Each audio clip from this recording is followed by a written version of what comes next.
sendiri ada hal yang seringkali berkaitan dengan hukum yang mungkin akan dekat dengan bedah. Nah, kemarin sebenarnya kalau kita lihat topik-topik apa-apa saja yang banyak banyak hal yang bisa dibahas.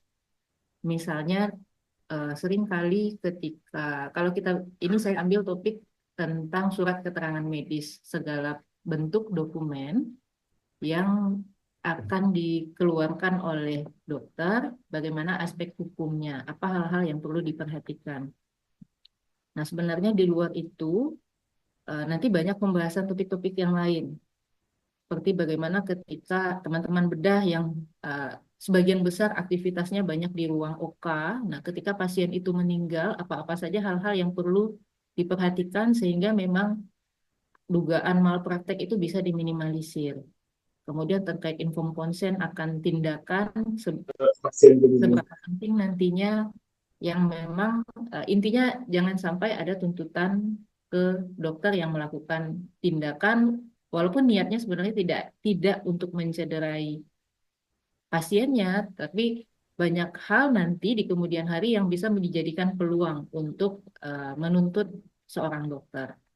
Nah, tapi pada pagi ini, kesempatan hari ini saya ingin mengambil topik yang tentang surat keterangan medis terlebih dahulu.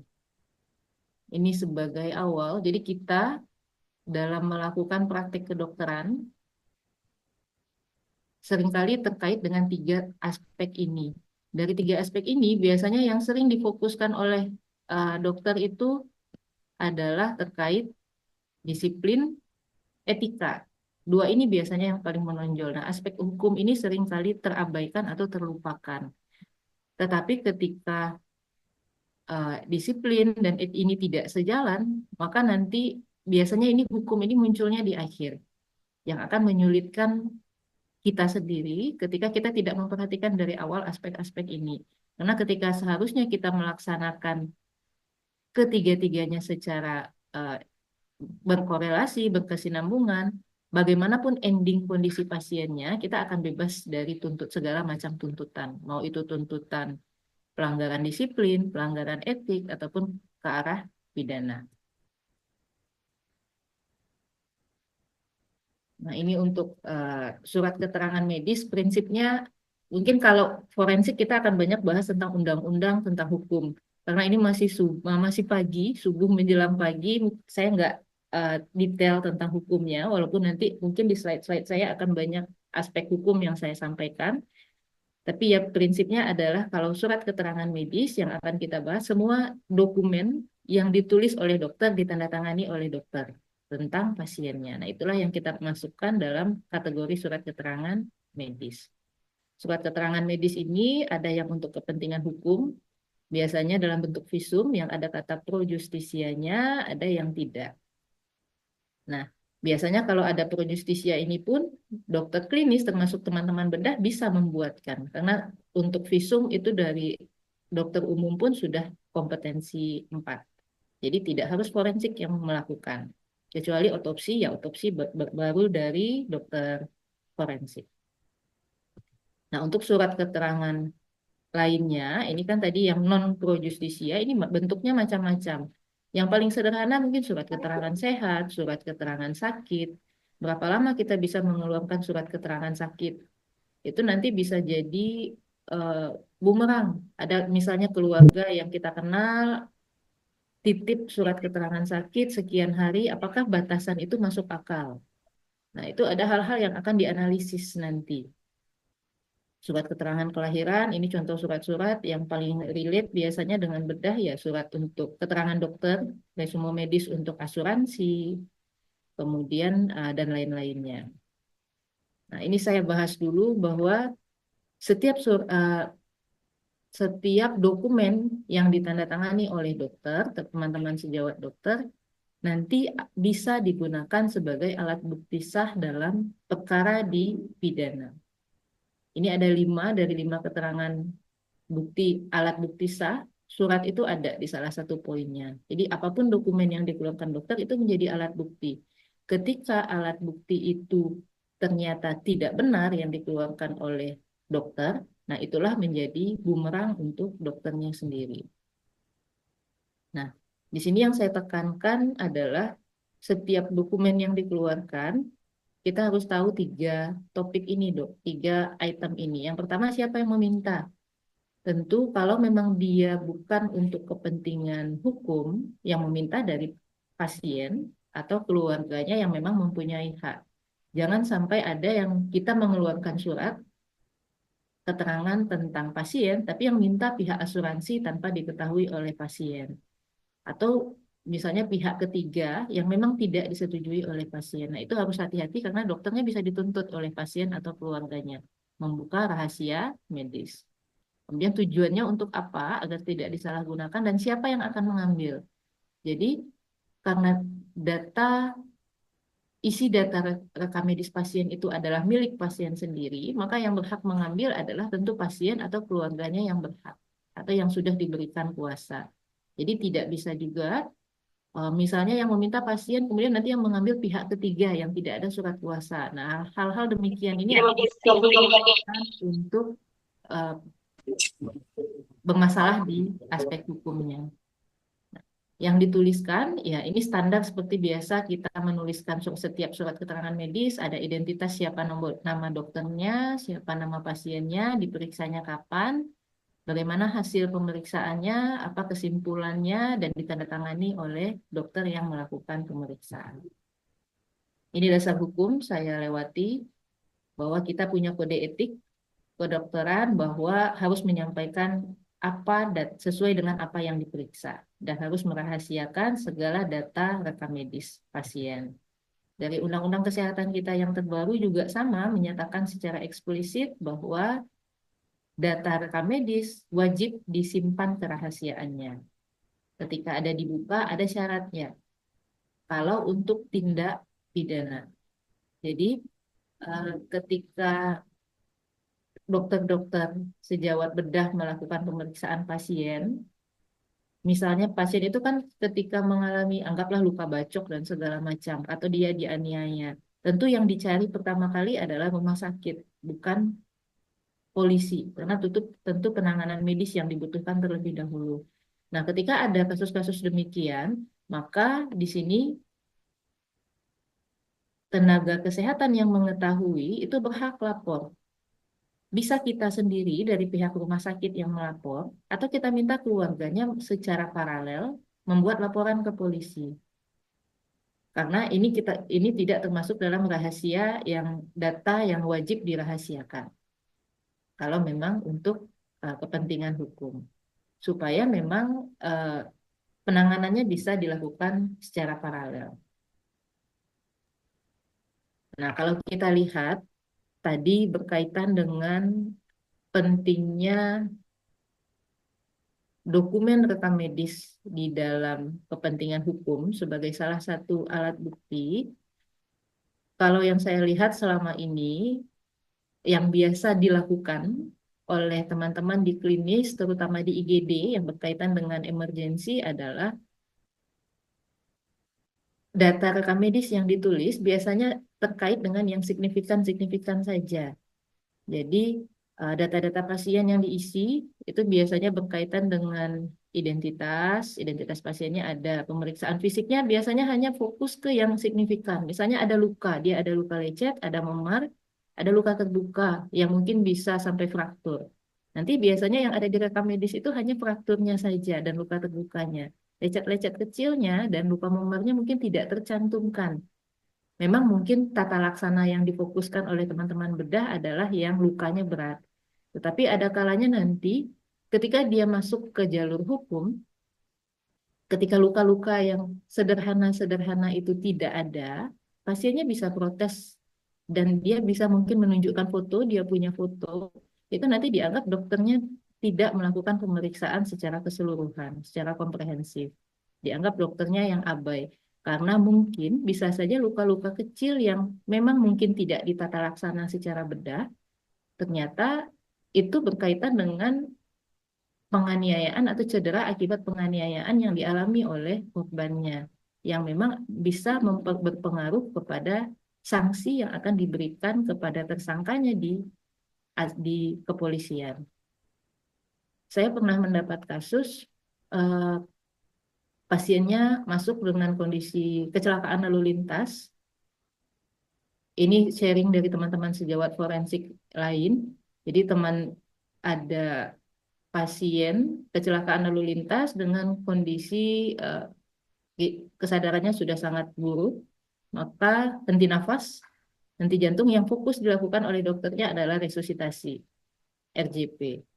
Sampai di rekam medis, semuanya ceritanya hanya RJP saja, sampai akhirnya dinyatakan dia meninggal. Kemudian ternyata ada asuransi, dia punya asuransi di luar negeri, kalau nggak salah di Singapura waktu itu. Pihak asuransi minta data rekam medisnya. Karena di statusnya di rekam medis yang ditulis oleh dokternya hanya ceritanya resume hanya ceritanya tentang resusitasi yang dilakukan.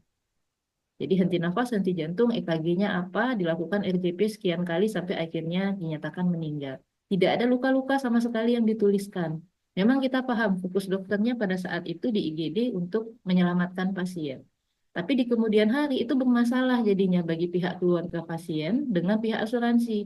Pihak asuransi tidak mau mengklaim mencairkan asuransi pasien karena nggak ada data-data luka sama sekali di rekam medisnya.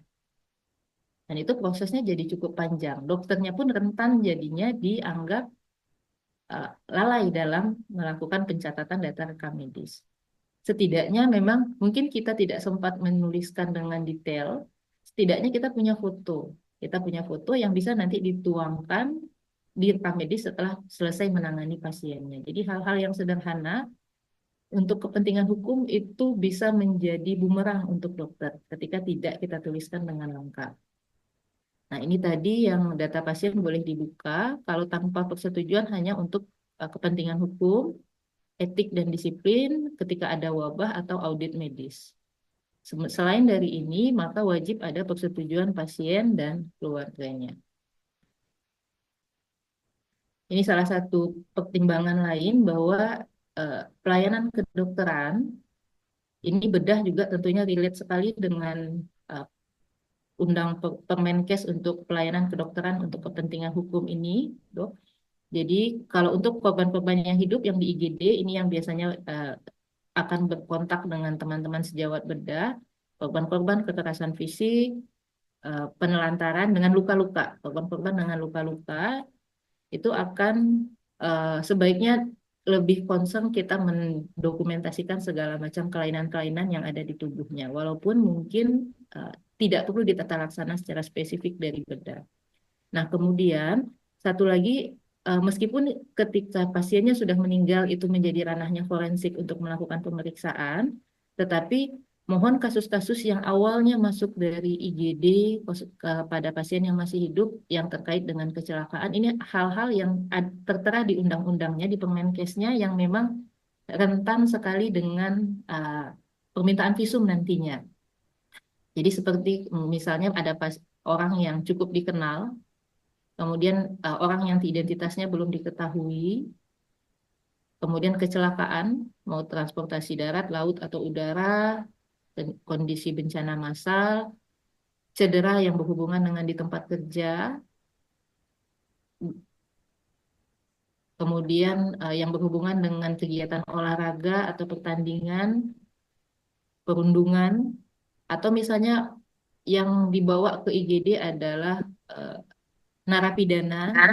Walaupun Walaupun mungkin mungkin datang dengan kondisi sakit, sakit biasa atau kondisi kelainan bedah lainnya yang tidak berhubungan dengan kekerasan, tetapi ketika dia adalah komponen-komponen yang ada di slide saya ini, maka sebaiknya mohon dikonsulkan ke forensik.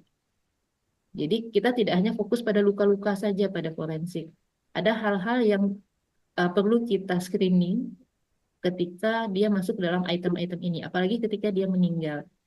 Jadi besar harapan kami dari forensik nanti teman-teman bedah ketika menemukan pasiennya tipikal yang cedera di tempat kerja atau dia sakit berhubungan dengan olahraga dan lain-lain, ini dikonsulkan ke forensik. Kenapa? Karena meskipun dia murni sakit, ketika ada dugaan lain dari pihak keluarganya, kita bisa menyatakan bahwa ini pasien ini betul-betul sakit dengan datanya yang sudah ada. Tapi ketika tidak kita screening, maka kita akan kesulitan sendiri nanti ketika untuk membuktikan bahwa tidak ada kelainan-kelainan pada pasiennya. Nah, kalau terkait surat keterangan palsu, ini saya bicara KUHP, kita punya dua KUHP saat ini, Dok. KUHP yang lama masih berlaku. Tapi tahun 2023 kemarin kita sudah ada KUHP baru, yaitu Undang-Undang Nomor 1 Tahun 2023. Tapi di Undang-Undang KUHP yang baru ini saat ini belum berlaku. Dinyatakan di dalam KUHP-nya bahwa baru akan berlaku 3 tahun kemudian. Jadi kalau kita hitung ya nanti tahun 2026 dia akan mulai sah. Jadi kita saat ini ada di fase transisi pergantian KUHP. Kita masih pakai KUHP yang lama, tapi tentu kita sudah memperhatikan KUHP yang baru yang akan berlaku mulai 2 tahun depan. Nah, kalau kita dilihat isinya sebenarnya hampir sama. Jadi ada penyesuaian dan lebih lengkap saja. Prinsipnya ada sanksi ketika seorang dokter membuat surat keterangan yang tidak sesuai dengan kondisi pasiennya. Ini ada pemalsuan, sanksinya. Nah, saya mau fokus tentang surat keterangan kematian. Jadi, kalau kita di M. Jamil, SKK itu memang dikeluarkan oleh kamar jenazah dari bagian forensik yang dibuat berdasarkan em, form transfer yang telah diisi oleh teman-teman PPDS Bedah dari bagian bedah. Sebenarnya kalau kita lihat aturan dari Kementerian Kesehatan bahwa SMPK itu ada 5 lembar, dia ada 2 tipe. Tipe pertama itu 2 lembar, itu yang biasanya kita SKK yang ada di M. Jamil. Nah, 3 lembar lainnya itu lebih lengkap. Tapi karena 3 lembar dulu kita punya 5 lembar ini, tetapi karena sering tidak diisi dari klinis, akhirnya menyusut dengan sendirinya, tinggallah lembar 1 dan 2 saja yang kita punya saat ini di M. Jamil. Nah, ini contoh yang saya ambil dari Jakarta. Yang kiri ini yang biasanya familiar dengan kita. Yang kanan ini yang lengkapnya, yang versi yang 3 lembar, yang lembar ketiga, 4, dan 5. Bedanya hanya pada bagian bawahnya. Ini sertifikat SKK kita ya dok, yang dipunya M. Jamil. Jadi di sini ada identitas komponennya, ada identitas, kemudian ada kasus keterangan khusus untuk kasus-kasus kematian di rumah sakit atau di OA di sini, dan ada yang poin C yang mau saya tekankan di sini yang akan saya bahas, penyebab kematian. Nah, penyebab kematian ini ada dasar diagnosisnya, ada kelompok penyebab kematian. Jadi ketika di forensik akan menentukan sebab kematian, kita harus melingkari salah satunya dari 9 poin ini. Dasarnya apa? Tentu kita berpatokan pada form transfer yang diisi oleh teman-teman sejawat klinis, terutama termasuk dari teman sejawat bedah.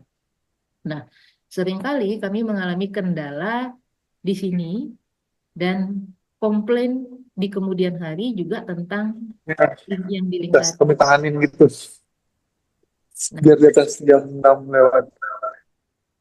yang ini mungkin kalau kita di Jamil masih bisa di backup oleh forensik.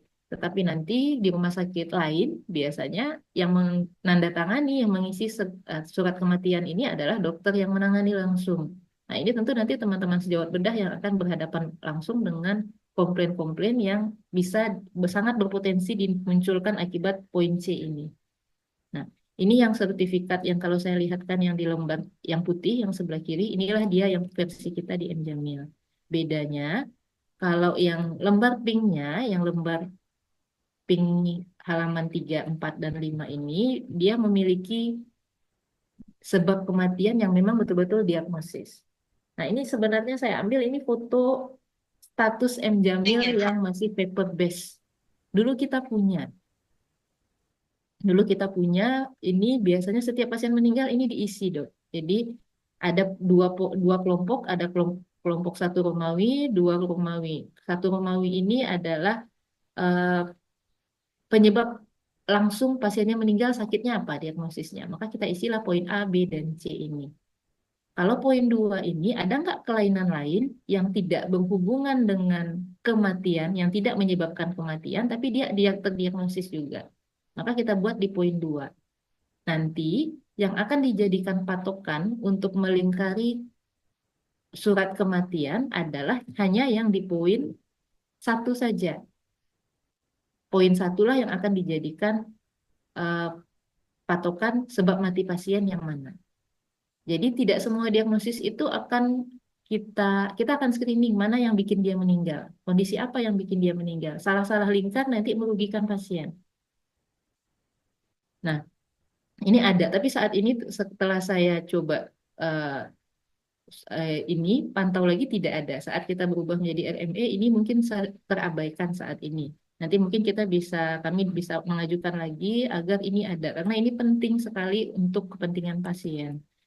Ini form yang ada di M-Jamil paper base ini sebenarnya sudah sesuai dengan standar WHO. Sama, ada poin 1 Romawi, poin 2 Romawi. Dan inilah yang dimasukkan sebenarnya di dalam surat SNPK tadi. Nah, saat ini saya ambil contoh dua kasus yang kenapa ini penting.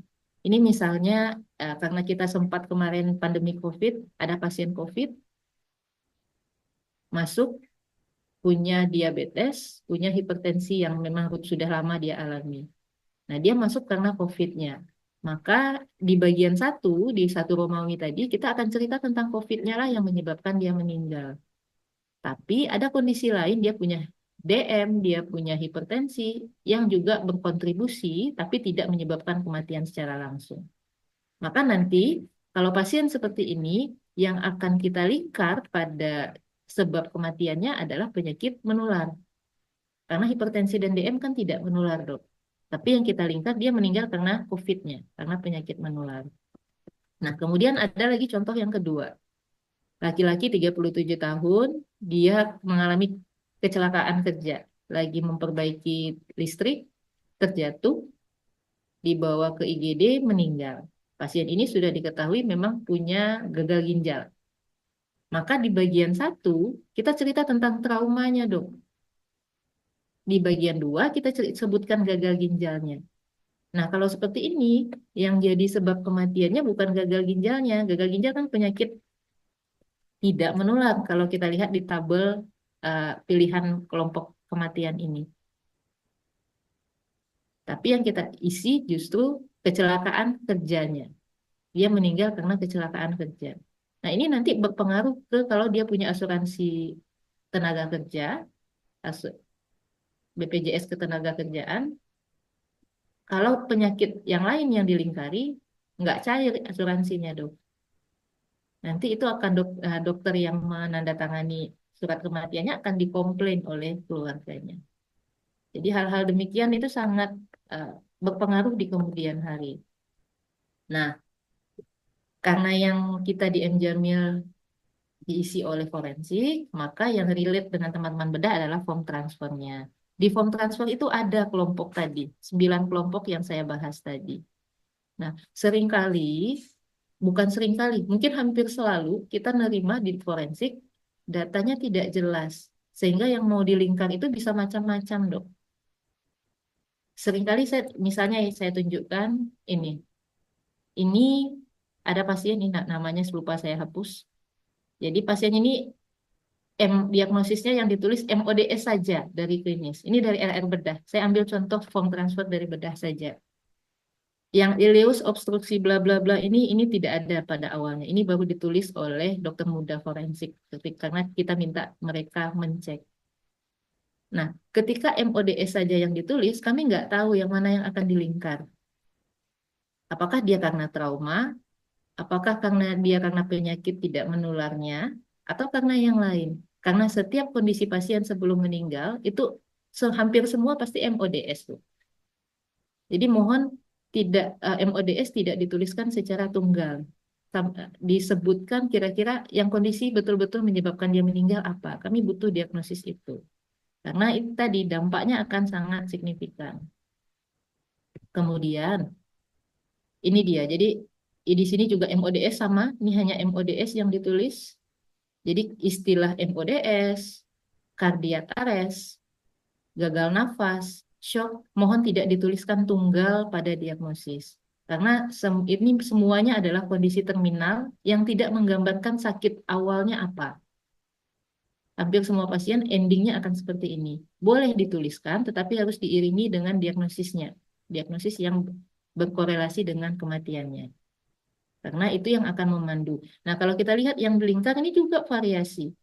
Ini yang di lingkar penyakit khusus yang di kiri atas awalnya.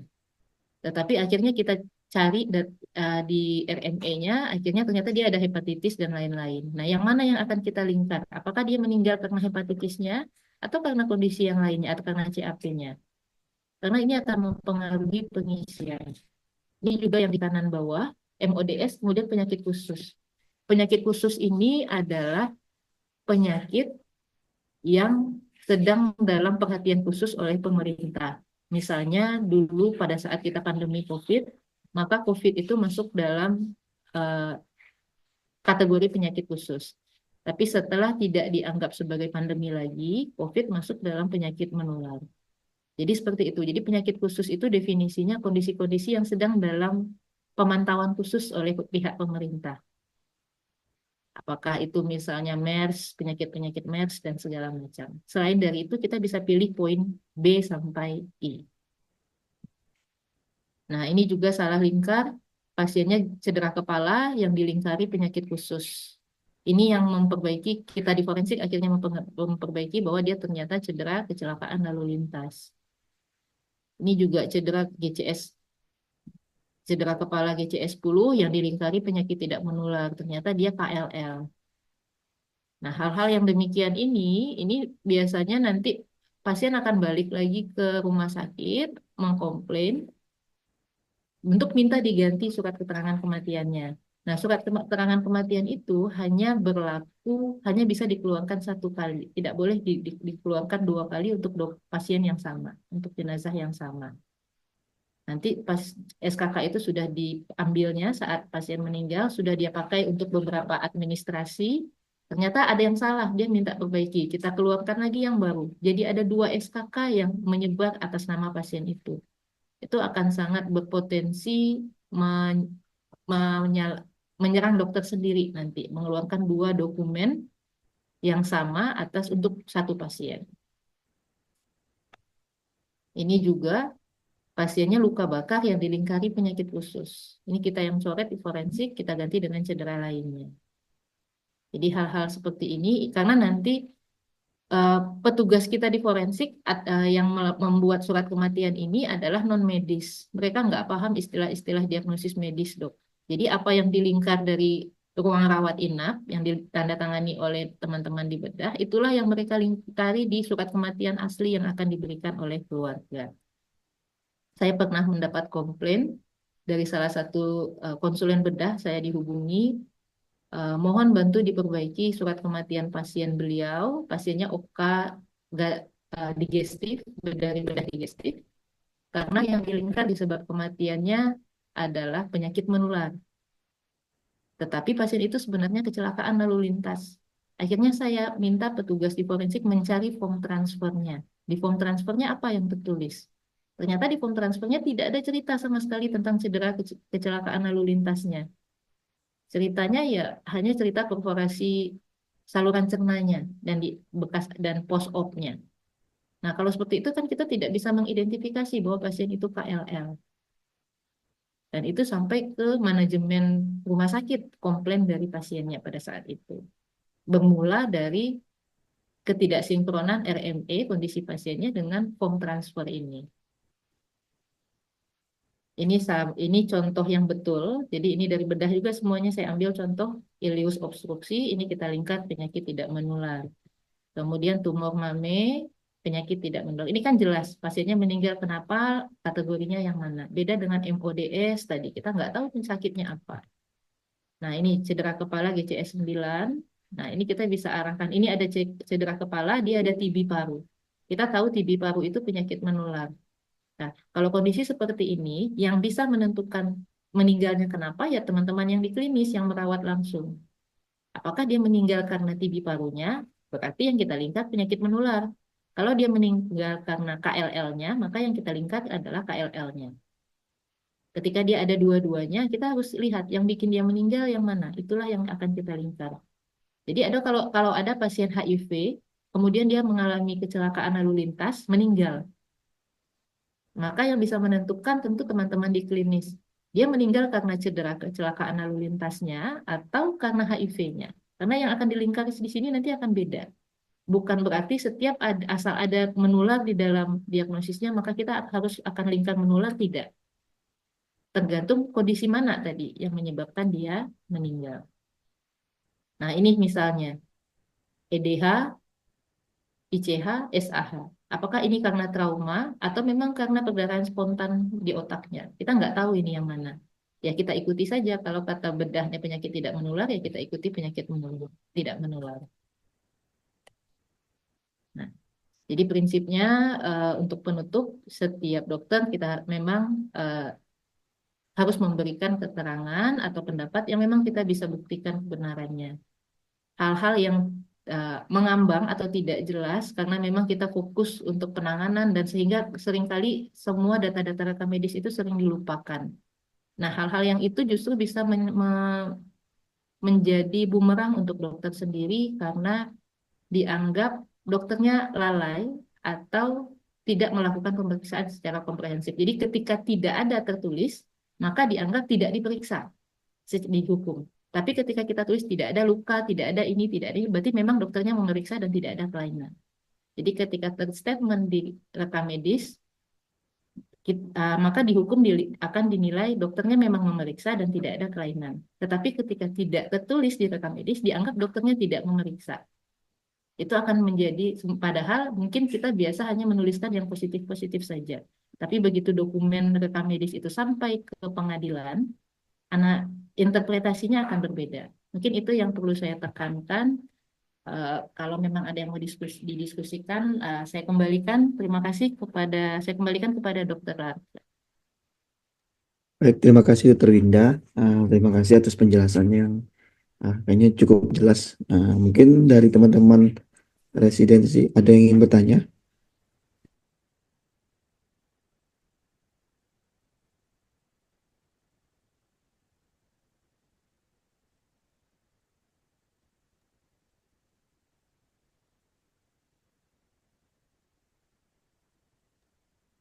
Izin dok, izin bertanya dok. Ya, silakan dok. Fajri dok dari Residen Bedah dok. Izin bertanya dok. Bagaimana nanti kita melindungi diri kita dari penyalahgunaan surat keterangan medis dari pasien dok? Kadang kan pasien ini punya berbagai cara untuk minta surat keterangan, entah itu dia contohnya surat keterangan sakit palsu atau bagaimana dok. Agar tidak terjadi maksudnya agar terjadi bumerang bagi kita sendiri dok. Terima kasih dok. Langsung saya jawab ya, Dokter Lar. Ya, langsung saja dok. Ya, ya, prinsipnya tadi eh, yang dikeluarkan oleh dokter sesuai dengan apa yang diperiksa dokter. Jadi usahakan kita ketika membuat surat keterangan tidak ada yang dititip-titipkan karena yang dititipkan atau menandatangani lembar kosong. Lembar kosong yang akan diisi belakangan, nah itu akan rentan sekali disalahgunakan. Jadi kalau memang menurut dokternya dan kadang-kadang seringkali, apalagi kalau untuk kepentingan hukum, anamnesis itu bertolak belakang dengan pemeriksaan fisik. Dia mengeluh sakit yang cukup berat, tapi kalau kita lihat dari hasil pemeriksaan fisiknya, pasiennya nggak apa-apa kok gitu, tidak ada yang berat. Cuman karena kita lihat dari anamnesis keluhannya berat, ya kita ikuti. Nah, kalau dari forensik biasanya kami nggak bisa pakai anamnesis. Yang kita yakini secara pemeriksaan fisik saja yang kita tekan. Kalau memang rasanya tidak cukup untuk pasien, misalnya kita berikan surat keterangan istirahatnya 1 hari, ya silakan nanti besok datang lagi, kita buatkan lagi. Daripada kita buatkan sekaligus, tapi ternyata dipakainya untuk alasan pergi liburan misalnya. Nah, hal demikian biasanya yang sangat rentan, dok. Jadi usahakan kita jangan tanda tangan dokumen kosong, kemudian atau kita isi angkanya. Kita isi angka yang kita, misalnya izinnya kita, surat izin sakitnya kita berikan berapa hari, kita tanda tangan, ya nanti tinggal identitas saja yang akan diisikan oleh perawat dan sebagainya. Jadi memang yang kita yakini kebenarannya. Ketika kita tidak yakin, lebih baik tidak. Baik dok, terima kasih banyak dok. Baik, Dr. Fajri. Apakah ada pertanyaan lagi dari teman-teman residen? Izin bertanya, Dr. Larke. Ya, silakan dokter. Terima kasih, Dok, untuk pemaparan materinya. Saya Dr. Amir dari ortopedi. Yang ditanyakan, kami ada waktu itu menjalani operasi membuka benda tajam yang tertancap di badan pasien di ruang operasi. Yang ditanyakan, bagaimana proses penyerahan bukti itu kepada forensik, karena waktu kami operasi tidak ada dokter muda forensik di sana. Barang itu kan barang yang berhubungan dengan hukum.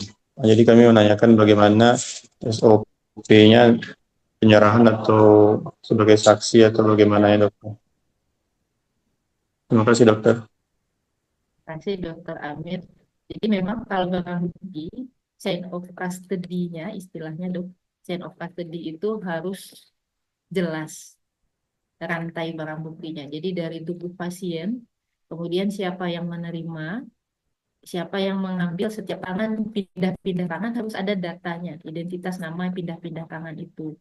Jadi idealnya memang kalau memang ada barang bukti yang menancap di tubuh pasien yang akan dikeluarkan di OK, mohon teman-teman dari bedah bisa menginfokan ke ke forensik. Jadi dokter muda forensik yang dinas nanti akan ikut masuk OK, dok. Mereka yang akan menerima langsung. Jadi meminimalisir banyak tangan karena di barang bukti itu ketika banyak tangan yang memegang akan banyak sidik jari yang tertinggal di dalamnya. Nah, polisi untuk menganalisis nanti mereka akan dengan adanya tadi chain of custody-nya, jadi dari pasien dioperasi oleh dokter Amir. Maka nanti dokter Amir yang akan menyerahkan ke dokter muda forensik atas nama siapa. Nama-nama yang tertulis di bagian rantai tadi yang akan menerima di dokumen-dokumen serah terima tadi sampai akhirnya sampai di polisi, itu kalau ada sidik jarinya yang tertinggal itu bisa dieksklud nanti. Oh, ini ada sidik jari dokter Amir di pisaunya. Maka sidik jari dokter Amir bisa dieksekusi oleh polisi untuk mencari siapa tersangkanya, dok. Ketika tidak terdata itu banyak banyak sidik jari, nanti dokter jangan sampai dokternya yang jadi tersangka karena ada sidik jarinya di eh, benda yang dikeluarkan oleh dokter tadi saat OK. Itu butuh, makanya itu sangat penting. Jadi biasanya kalau ada pengeluaran peluru atau misalnya benda-benda lain, senjata, itu mohon diinfokan OK-nya jam berapa, tim forensik akan hadir. Tim forensik akan hadir membawa dokumen dan siap langsung menerima benda yang dikeluarkan tadi. Dan langsung ada serah terimanya. Dan benda yang diserah terimakan itu mohon dicek sesuai dengan deskripsi yang dinarasikan. Karena narasi itu penting. Memastikan bahwa barang yang diserah terimakan itu betul-betul detail. Ukurannya, warnanya, bahannya apa, kondisinya seperti apa, itu didetailkan. Jadi memperkecil kemungkinan barang buktinya berganti nanti ketika pindah tangan. Ternyata bukan peluru pasien yang lain, misalnya. Seperti itu, dokter Amin. Jadi diajak saja, dok, tim forensiknya. Mereka akan masuk nanti. Baik, terima kasih dokter. Baik, terima kasih Bang Amir. Mungkin ada pertanyaan dari Dr. Yudi. Baik, terima kasih dok. Izin bertanya dok. Eh, yang ingin saya tanyakan adalah ketika kita nanti berdinas di IGD dok, nanti kalau misalnya ada kasus-kasus yang dikonsulkan ke forensik, bagaimana kita cara mengidentifikasi dok kronologi yang terjadi pada pasien. Misal pasien datang dengan keadaan luka-luka, pasien mengatakan bahwa kronologisnya adalah beliau mengalami kecelakaan. Tapi kita dan pasien dan keluarga pun sepakat kalau misalnya mengatakan kalau misalnya kejadian ini merupakan suatu kecelakaan. Walaupun kita nantinya akan curiga ini ada suatu korban kekerasan atau yang lain sebagainya, yang nanti akan kita bikin di anamnesa atau di rekaman di pasien, apakah keterangan yang disampaikan pasien atau bagaimana dok nantinya untuk kepentingan aspek visum dan lain sebagainya? Apakah tetap kita percaya yang disampaikan pasien saja atau bagaimana dok? Mungkin itu dok. Terima kasih Dokter Yudi. Kalau untuk RME, anamnesis tentu kita tuliskan sesuai dengan apa yang diceritakan oleh pasien atau keluarganya. Itu yang pertama. Pemeriksaan fisik yang akan kita tuliskan tentu sesuai apa yang kita periksa. Nah, itulah nanti peranan misalnya ketika kita buat visum di kesimpulan. Di kesimpulan itu ada analisis dokter, ada keilmuan dokter yang disampaikan. Nah, pada saat kita menyampaikan analisis, patokan kita utama adalah pemeriksaan fisiknya, abaikan anamnesisnya di dalam kesimpulan. Di dalam kesimpulan. Nah, untuk seringkali yang paling sederhana mungkin ini. Pasiennya kecelakaan lalu lintas, kecelakaan jatuh dari motor antara dia tabrakan atau jatuh sendiri. Nah, seringkali di awal dia bilang jatuh sendiri. Dia bilang jatuh sendiri, akhirnya nggak diperiksa dan nggak divisum di belakang, di forensik. Ternyata 2 hari kemudian beda lagi. Jadi ada lawannya. Kalau ada lawan perlu visum, perlu ada klaim asuransi jasara harja dan lain-lain yang akan mereka proses. Jadi prinsipnya gini, kita cari aman di awal saja dok. Jadi setiap ada pasien trauma, apapun anamnesisnya, mohon konsulkan saja ke forensik dok. Pasien dengan luka mau ceritanya dia jatuh sendiri di rumah, atau dia mau jatuh sedang kerja, atau apapun dia ada luka, konsulkan saja ke forensik. Kita punya datanya dulu. Jadi apapun anamnesisnya ketika dia anamnesisnya berubah di kemudian hari, kita sudah punya backup data. Itu akan jauh lebih aman daripada kita menerima sepenuhnya anamnesis dari pasien atau keluarganya yang ternyata bohong. Tapi tentu kalau di RME, anamnesisnya kita tetap tuliskan sesuai dengan apa yang diceritakan. Tapi kita kan punya keilmuan untuk bisa menginterpretasikan cocok nggak anamnesis ini dengan pemeriksaan. Itu nanti bisa kita jelaskan. Dan disitulah memang insting dokter untuk men-screening. Ini kira-kira prosesnya, kelainannya wajar atau tidak. Apakah ada unsur pidana atau tidak. Dari keilmuan dokter tadi. Tapi kalau anamnesis ya kita tetap. Tapi dalam menyimpulkan, kita tetap pakai pemeriksaan fisik kita saja. Kadang-kadang kan pasiennya katanya jatuh, terpleset, tapi kok luka-lukanya aneh ya bentuknya gitu. Nah, hal-hal yang demikian, abaikan aja anamnesis. Nanti anamnesis mau apa sih kejadian yang sebenarnya, kalau memang dia ternyata masuk ke ranah hukum, itu urusan polisi yang memperjelas anamnesisnya. Tugas kita sebagai dokter, pemeriksaan fisiknya yang kita pegang. Karena itulah yang dibutuhkan oleh polisi untuk nanti merekonstruksi kejadian. Jadi kita biasanya, kalau di forensik kami mengabaikan anamnesis tuh. Asal ada luka, kita screening saja dulu. Nanti kita analisis di kesimpulan. Cocok nggak dengan anamnesisnya. Gitu dok. Makasih dok. Baik, selanjutnya mungkin ada pertanyaan dari Dokter Wahyu Hasanah.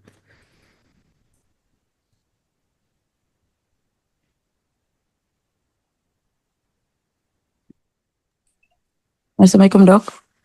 Izin dok, Ayu residen Beda dok, izin bertanya dok. Dalam praktek sehari-hari tentu banyak nanti kita temukan kasus pasien dengan kekerasan selama kita dinas di IGD dok. Jika pasien meminta untuk surat keterangan medis, apakah ada elemen-elemen penting yang harus tercantum dalam surat keterangan medis tersebut dok, agar memiliki kekuatan hukum yang diakui dokter? Kemudian apakah ada perbedaan dok antara surat keterangan sakit dengan visum et repertum dok? Terima kasih dok. Terima kasih dokter Ayu. Jadi kalau kita lihat standar, kita tentu lihatnya aturan aja dok. Nah, aturan yang kita pakai saat ini,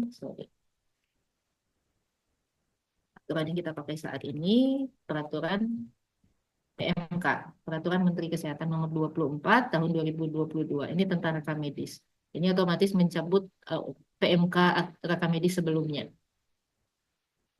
Yang harus ada identitas pasiennya, identitas pasiennya, apa temuannya. Kalau dulu di rekam medis sebelumnya ada anamnesis dok, yang saya lihat datanya. Tapi kalau sekarang ya, dalam rekam medis itu yang wajib ada identitas, pemeriksaan fisik, penunjang, diagnosis, tata laksana, rencana tindak lanjutnya apa, kemudian siapa dokter yang memeriksa. Nah, minimal tentu ada ini datanya yang disampaikan ketika pasien minta resume medis atau ringkasan rekam medis. Karena dokternya salah atau betul, kita lihat aturannya. Di aturan harusnya ada data-data apa. Maka selagi kita ikuti aturan itu, infonya kita infokan sesuai dengan aturan, kita nggak akan salah. Lalu bedanya dengan visum, di visum pun prinsipnya sama. Data-data yang diisikan hampir sama, hanya mungkin template-nya sedikit berbeda. Tapi bedanya ada, yang beda yang paling signifikan ada kata pro justisia di kiri atasnya. Pro justisia yang memang artinya untuk kepentingan peradilan. Tapi statusnya sebenarnya sama-sama surat yang bisa sebagai alat bukti di kepentingan hukum. Baik itu visum ataupun rekam medis. Bedanya kalau visum, yang minta hanya boleh polisi. Tapi kalau resume medis, keluarga atau pasien boleh minta. Mudah-mudahan bisa cukup jelas ya, Dok. Jelas, dokter. Baik, selanjutnya mungkin satu pertanyaan lagi dari Dr. Abdi. Ya, terima kasih Dokter Larke atas kesempatannya. Terima kasih Dok. Izin bertanya Dok, saya ingin menanyakan, pernah dulu ada kasus di IGD. Jadi ada seorang perempuan Dok, dibawa orang tuanya tuh dengan keluhan nyeri perut udah 1 minggu Dok. Dari anamnesis ke keluarganya, orang tuanya, pasien riwayat terjatuh di kamar mandi dengan keadaan terduduk dengan kayu menancap di anus. Terus temuan intraopnya perforasi di rektum, tapi inspeksi di sekitar anusnya ini tanpa luka Dok. Setelah didiskusikan, dibawakan ke laporan jaga, jadi pasien ini curiganya ada juga curiga ke arah child abuse-nya Dok. Jadi pertanyaannya gimana kita membedakan apakah kasus ini child abuse atau tidak. Terus kan kalau misalnya ada child abuse kan seharusnya kan kita harus buat keterangan forensiknya juga Dok. Terus kalau misalnya memang child abuse, gimana, apa yang harus dilakukan Dok? Karena kalau misalnya nggak dilapor ke polisi, nggak akan diproses juga gitu kan. Terima kasih Dok. Ya, terima kasih Dokter Abi ya. Jadi prinsipnya kalau ada forensik di rumah sakit seperti kita di M. Jamil, forensik bisa dikonsulkan di mana saja. Bisa di IGD. Kita kan kalau pasien hidup, kita sekarang forensik sudah terintegrasi dalam RME. Mungkin pelayanan jenazahnya yang belum terintegrasi, kita sedang berproses. Jadi bisa dikonsulkan baik dari IGD, dari Poli, ataupun dari rawat inap ketika ada kecurigaan. Kemudian saat ini kita punya PKT Dok, Pusat Krisis Terpadu Kekerasan Terhadap Perempuan dan Anak. Nah, kalau child abuse itu masuk dalam ruang lingkup PKT ini. PKT ini ada posisinya kalau kita lihat ruangannya, di sampingnya forestry menuju ini, yang dari samping. Atau dari IGD kita dekat Opjin posisinya. Nah, kalau misalnya teman-teman sejawat bedah ada pasien yang dicurigai mau dia KDRT, jadi korbannya mengalami kekerasan, itu pasiennya perempuan atau anak, mohon dikonsulkan ke forensik atau ke PKT tersebut. Jadi seperti kemarin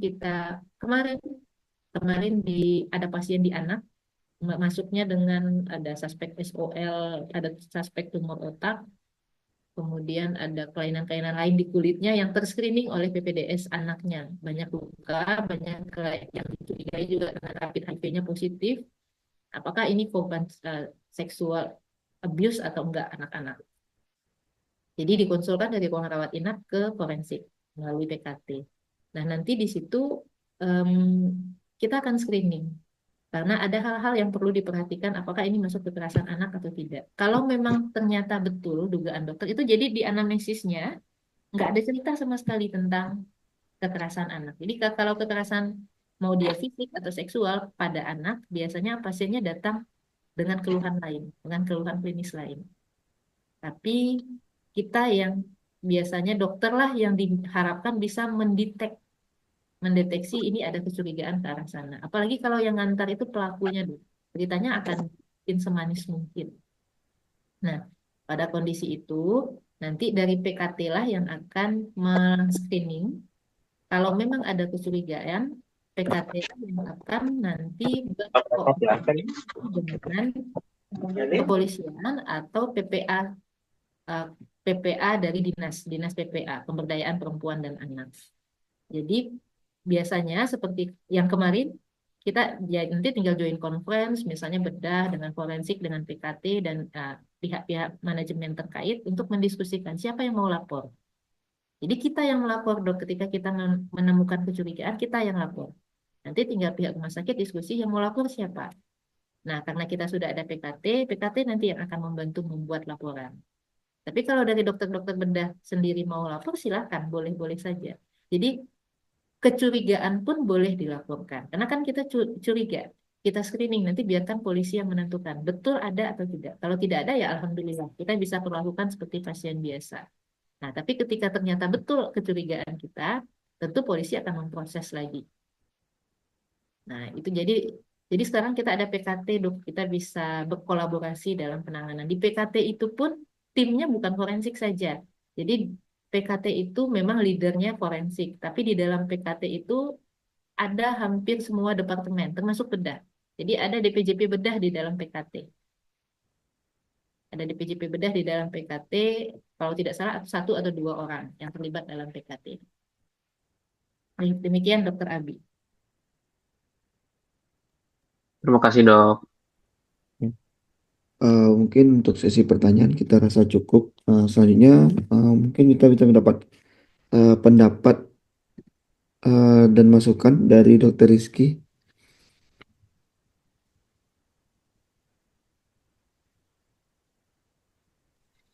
Baik, terima kasih Dr. Larke. Assalamualaikum warahmatullahi wabarakatuh.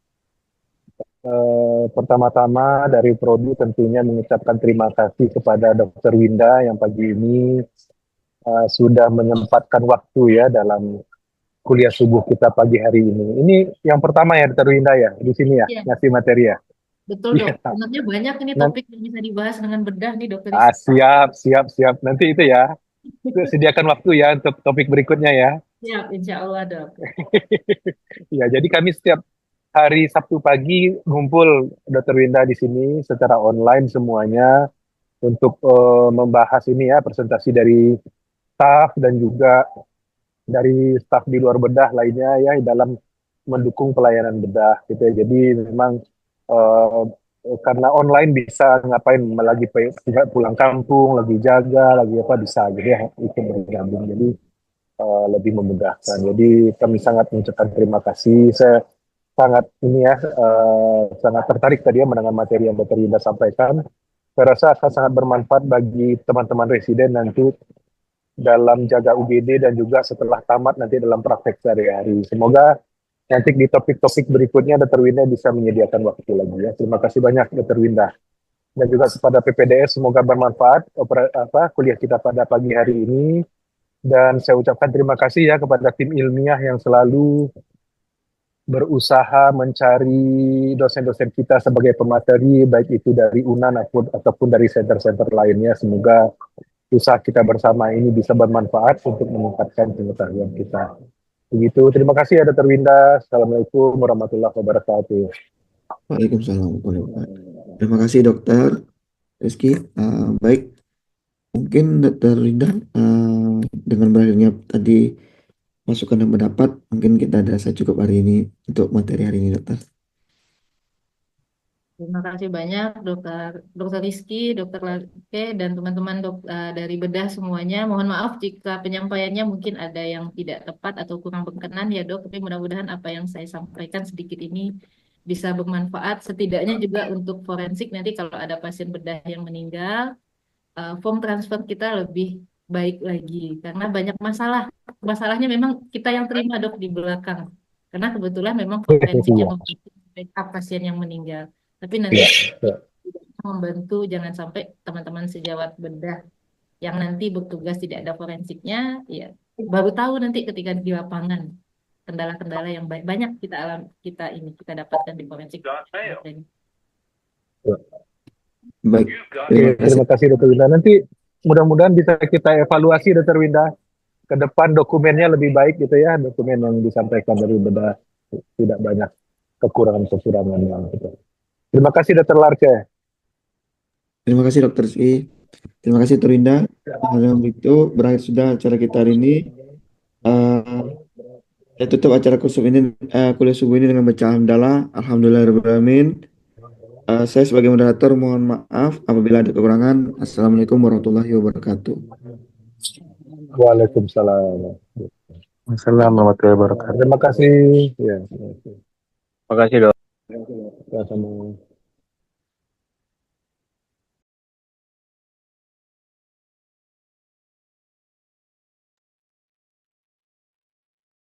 Abang, kakak, izin untuk nursing